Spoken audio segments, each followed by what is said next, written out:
Olá, bem-vindos a mais uma Viagem na História. Hoje a nossa jornada pela Alemanha, mais de 3.000 quilômetros.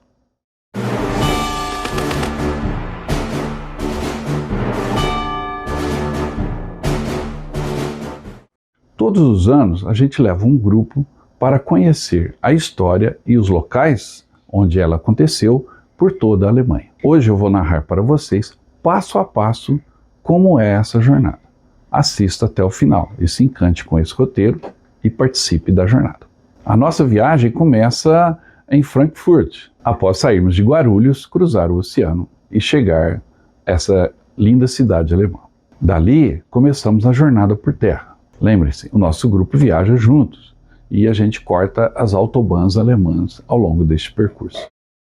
A primeira parada é exatamente Colônia, a cidade que foi alvo durante a Segunda Guerra Mundial de mais de 160 bombardeios. E as marcas desta história estão por toda parte em Colônia, principalmente na Catedral, uma magnífica construção que resistiu às bombas da Segunda Guerra Mundial e traz no seu interior muita arte, cultura, religiosidade e história.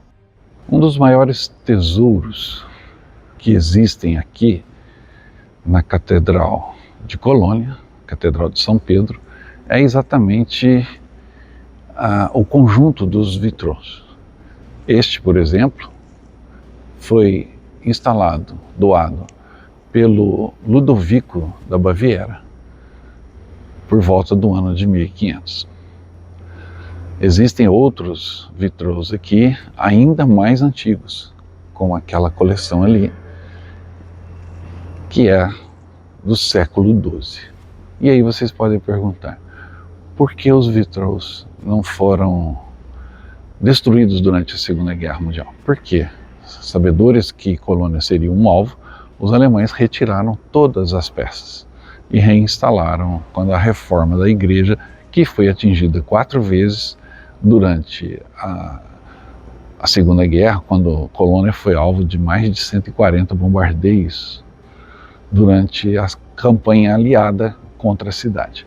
Mas essas obras de arte sobreviveram, porque foram retiradas e armazenadas em outro local e depois, com o fim da guerra, reinstaladas.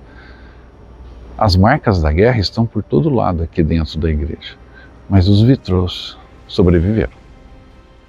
Ali, às portas da catedral, aconteceu o famoso duelo de tanques entre o tanque Pershing americano e o Pantera alemão. Vamos caminhar por este local. Agora a gente está em frente à Catedral de Colônia, bem na esquina aonde, em 1945, quando houve o avanço americano para libertar ou para conquistar a Colônia, houve um duelo de tanques muito famoso aqui, onde um tanque Pantera alemão foi emboscado por um tanque Pershing, exatamente nessa esquina. Onde a gente está olhando agora, naquela direção estava o Pershing, e aqui estava o tanque Pantera, que foi atingido. De Colônia vamos a Remagen, local da famosa ponte de Remagen, cuja travessia garantiu a invasão do coração da Alemanha pelas tropas aliadas em 1945. Aqui, às margens do Reno, aconteceu muita história. Desde a época dos romanos, o rio Reno significava o fim do império, o limite. Na outra margem estavam os bárbaros e os romanos vigiavam essa fronteira. Na Segunda Guerra Mundial, o rio Reno também significava uma barreira que os aliados teriam que atravessar para atingir o coração da Alemanha.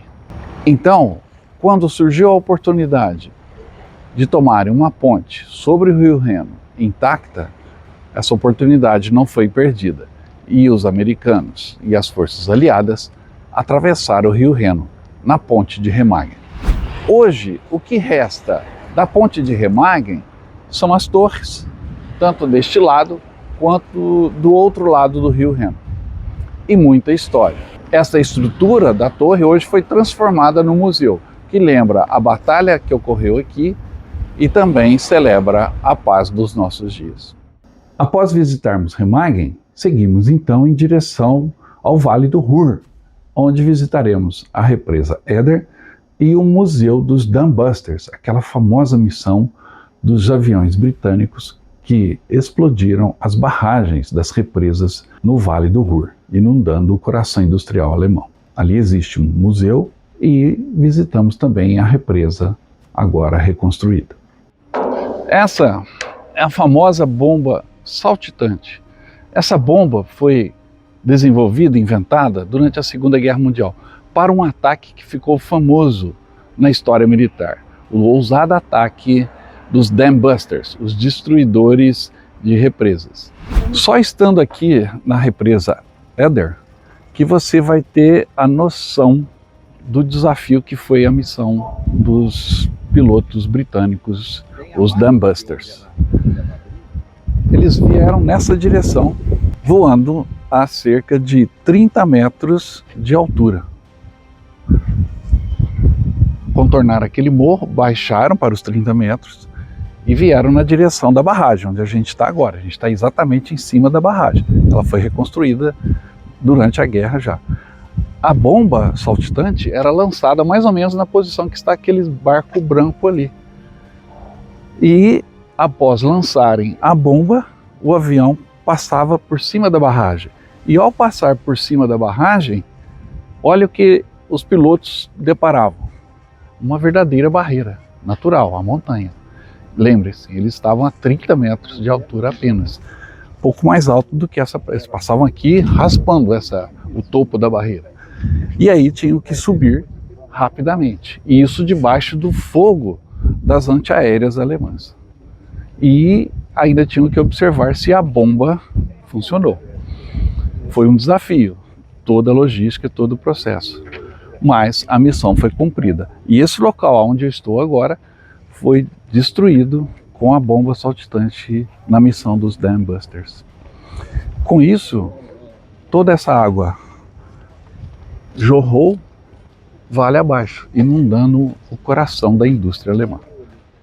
Do Vale do Ruhr, seguimos então para Bremerhaven. Em Bremerhaven está situado um museu marítimo que reúne naus e navios importantes na história europeia. E também você tem a oportunidade de entrar num submarino do tipo 21, o submarino mais moderno desenvolvido pelos alemães no final da Segunda Guerra Mundial. Uma visita imperdível. Estamos aqui em Bremerhaven, no submarino William Bauer. Esse submarino é o tipo 21. Esse projeto, essa máquina de guerra, é considerada totalmente revolucionária.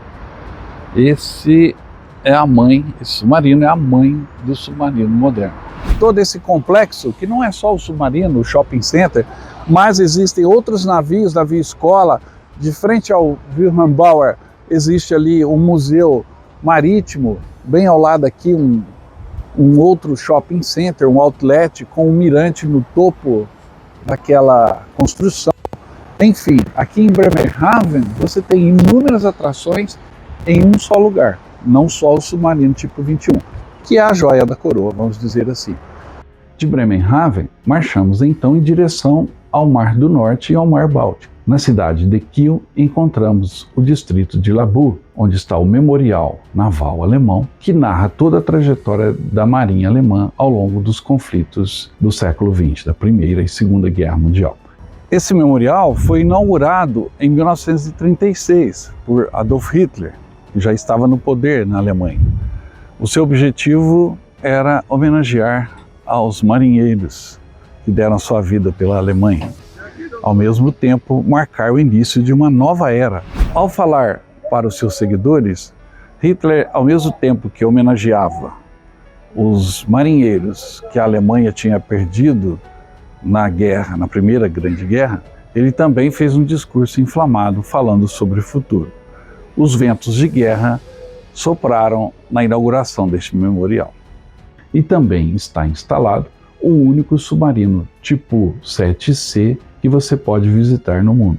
Este U-Boat do tipo 7C foi o modelo mais utilizado pelos alemães durante a Batalha do Atlântico. Uma visita incrível.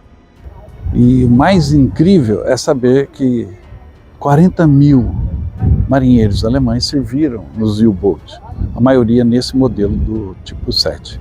Eram homens que cumpriam ordens, defendiam a sua pátria, afundavam submarinos que eles consideravam inimigos, mas, por exemplo, afundaram navios brasileiros, e foi esse o modelo mais utilizado.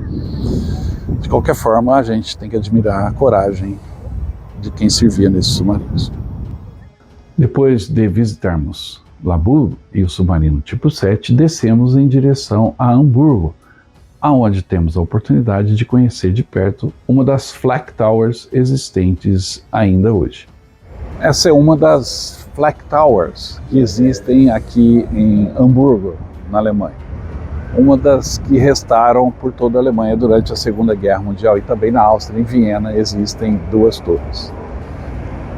Aqui, hoje, é um prédio de apartamentos.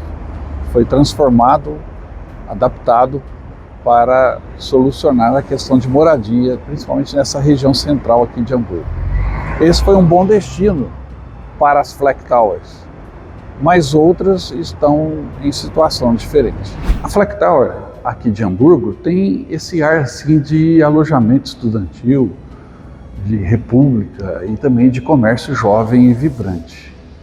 Ou seja, a vida pulsa forte aqui dentro, que é muito bom.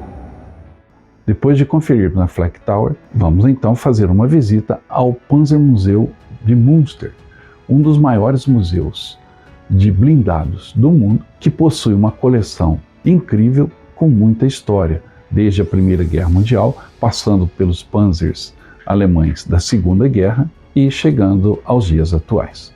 Aqui o Tigre Hell, o Königstiger, ou seja, o Tigre II, o rei de todos os tanques alemães. Esse tanque possui uma blindagem espessa, provavelmente não tinha adversários no campo de batalha em um movimento tanque contra tanque.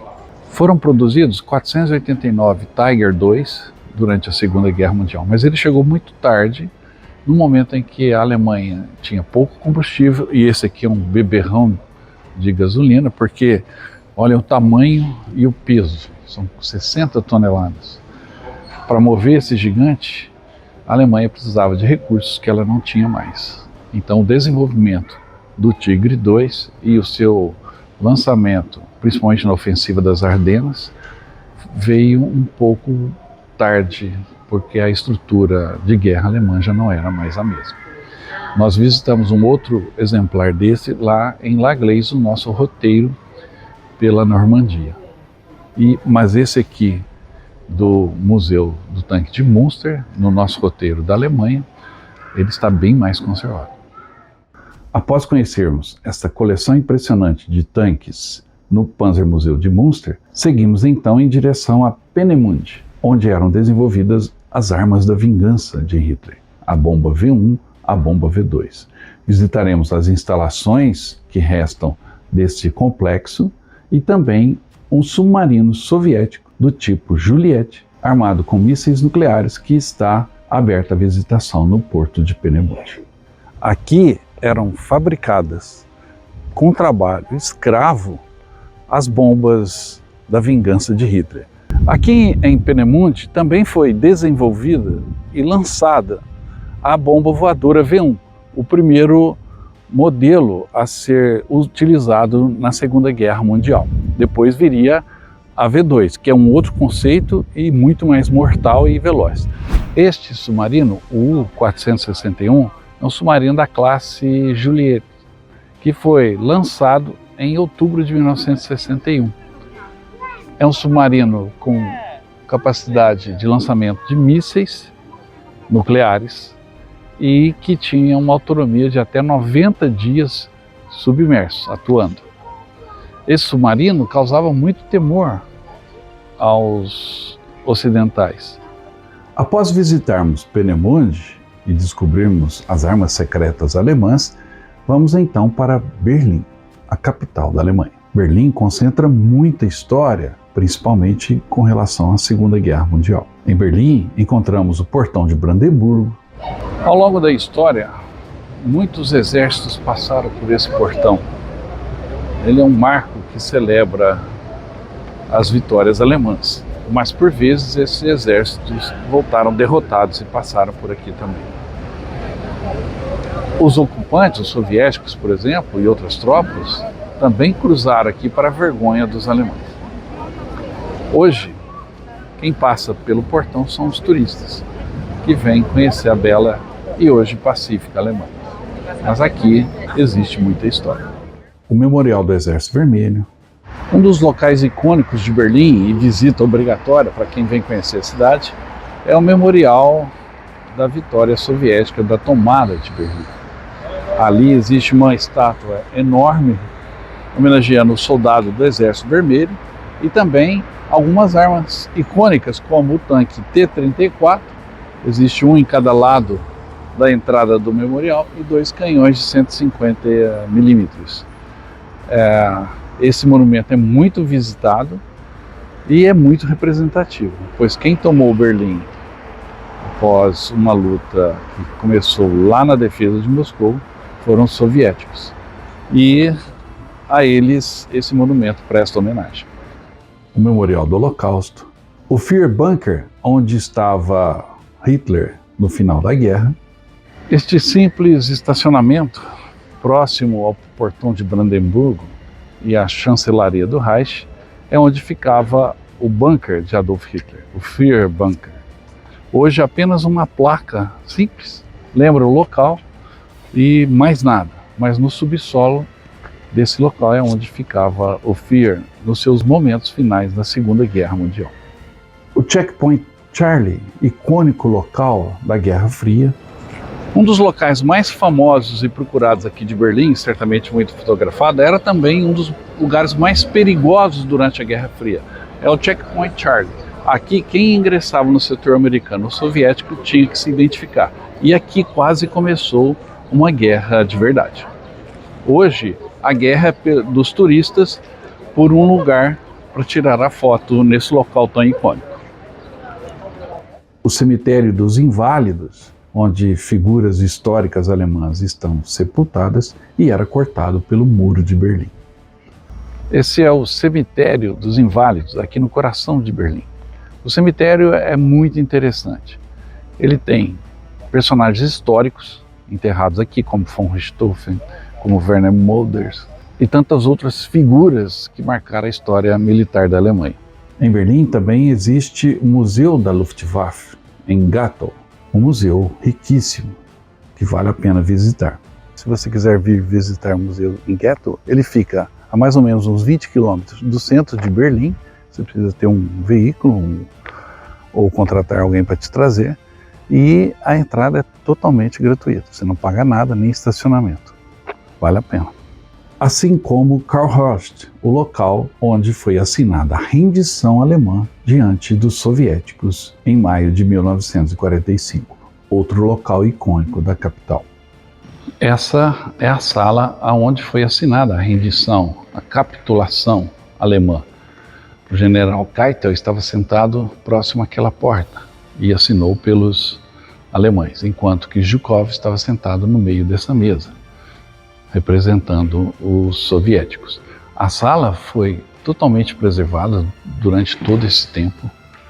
De Berlim, a nossa próxima parada é a cidade de Potsdam, onde aconteceu a conferência que dividiu a Europa após o final da Segunda Guerra Mundial. Mas antes disso, cruzamos a famosa Ponte dos Espiões, a ponte onde a Alemanha Ocidental e Oriental eram divididas, exatamente no meio da ponte, e por conta disso ali aconteciam as trocas de espiões ou prisioneiros durante a Guerra Fria. Esse local foi até cenário de um filme do Spielberg com Tom Hanks. Este é outro ponto emblemático de Berlim, a ponte Glienicke, a ponte dos espiões. Aqui ocorreram as trocas de prisioneiros ocidentais e soviéticos. De um lado e de outro eles ficavam se observando, porque logo ali à frente fica Potsdam, já em território da Alemanha Oriental. Prisioneiros que iam ser trocados caminhavam ao mesmo tempo em direções opostas. Quem assistiu o filme dos espiões sabe do que eu estou falando. Este também é um ponto icônico.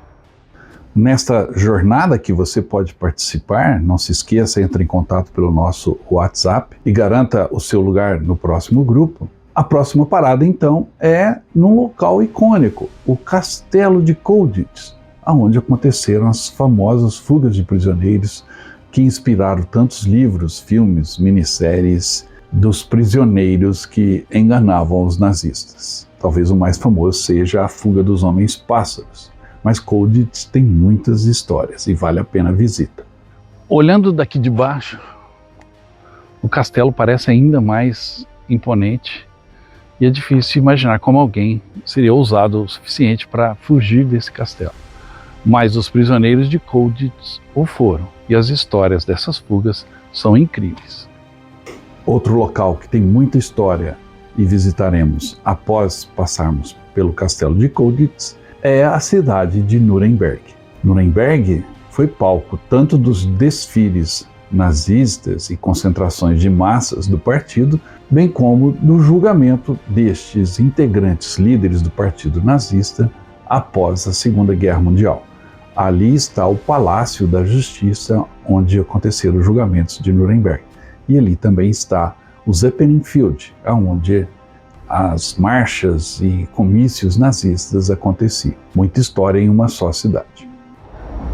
Este enorme complexo sediou o julgamento mais importante do século XX, dos criminosos de guerra nazistas aqui em Nuremberg.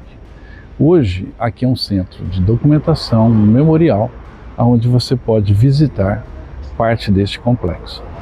Se existe um lugar icônico, marcante, famoso, que você reconhece, um desses lugares na Alemanha é exatamente o pódio aqui do Zeppelinfield. Daquele ponto, o Führer comandava as tropas nazistas em desfile por aqui.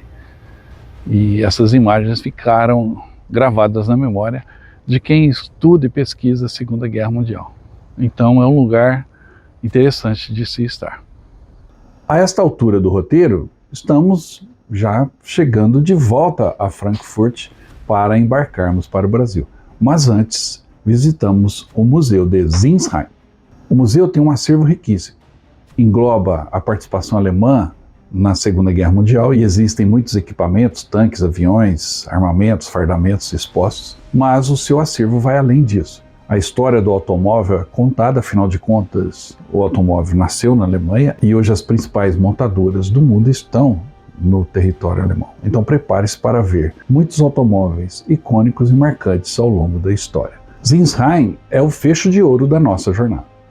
Antes de entrar no museu, já tem uma curiosidade aqui imensa. É um carro anfíbio desenhado por um alemão em 1961.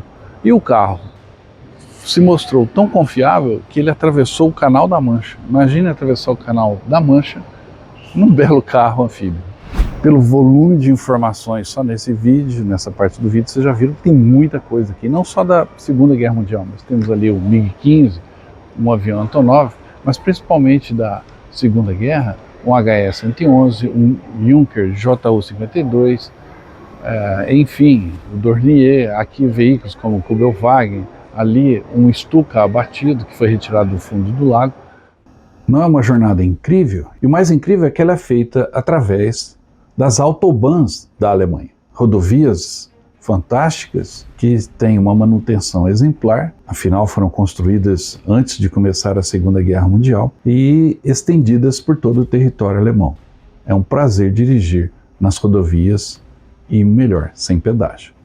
Dirigir por essas estradas nos últimos dias foi uma experiência única e completamente diferente daquilo que nós temos aí no Brasil de hoje. Dirigir nessas autobahns, nessas rodovias da Alemanha aqui principalmente, nos dá segurança, tanto pela qualidade da rodovia, da pavimentação, da sinalização, topografia também, inclusive, que é muito diferente da nossa. Aqui é tudo muito plano, muita pouca curva. Quando tem curva, não são tão acentuadas nas grandes rodovias aqui, as rodovias de alta velocidade. Então isso nos dá segurança. Tudo isso te espera neste roteiro incrível aqui do canal Viagem na História.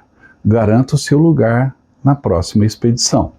Entre em contato pelo nosso WhatsApp. Espero que eu tenha passado para você o que é essa jornada e esse roteiro pelo território alemão e que você possa integrar o nosso próximo grupo. Não se esqueça de deixar o like no vídeo, o seu comentário que é importante para nós e também de se inscrever no canal Viagem na História. Aproveite e participe da promoção do canal. Estamos iniciando agora a venda do segundo lote das camisas. Adquirindo a camisa, você concorre a um pacote de viagem para os 80 anos do Dia D, que acontecerá em 2024. Participe! Para adquirir a camisa é fácil, é só entrar em contato pelo nosso WhatsApp. Logo, logo eu quero mostrar sua foto aqui com a camisa do Viagem na História também.